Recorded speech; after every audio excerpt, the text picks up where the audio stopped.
Well, we made it back to the same exact town that we left at.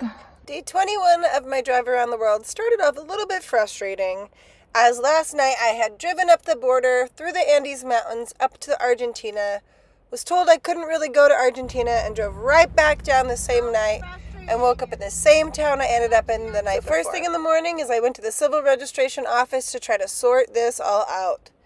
I met the cutest street dog that came in from outside, and he just made waiting in that line so much easier. He was so sweet. He fell asleep on my leg. Look at those cutie little teethers. Oh my gosh, look at those teethers. Well, I got to the front of that line, was told I was in the wrong line, had to switch to a new line, this time without a cute dog. But good thing this line moved rather quickly. Made it to the front of this line, where she told me that I actually needed to go to a notary instead. So I went to a notary. They said they didn't have what I needed to resolve my problem, but they called the notary on my paperwork. That notary said that there was issues with my paperwork. They didn't know what to do. I called the company I hired, Susie Santiago. I hired to do all the handling of this paperwork. It was the same company that I had check my paperwork that they had sent me to make sure that I was good to drive before I even crossed the border. So I was a little frustrated to make this call with these people. Got on the call with them. Horrible, terrible, horrific customer service. Just the absolute worst.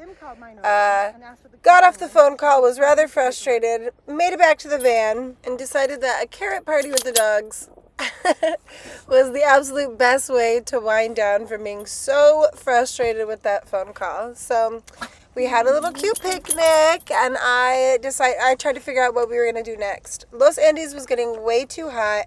I didn't know what we were going to do with this paperwork. I didn't know how long this was going to take, but I knew that Los Andes was not where we were going to be able to stay. It was just way too hot in the day, so we needed to get out of there. So we got done with our cute little picnic, and we hit the road. I decided we might as well go back to the same little beach town we had been before, and being in one place long enough to have these little lumps on these dogs checked out to make sure that they're not cancerous, or to see what needs to happen with the biopsy or whatnot. So we drove back a couple hours to Santo Domingo, this cute little beach town that we'd been staying in before. We went back to the vet that we had done our health certificate with, got them inspected, got all their little lumps looked at, and made an appointment for a week later to have a lump removed from Toby. Tato's lumps were just big cheechies, the veterinarian said, so that was good. We left the vet office and found a really nice spot a half hour away to set up camp for the next week while we wait to figure out Toby's surgery appointment.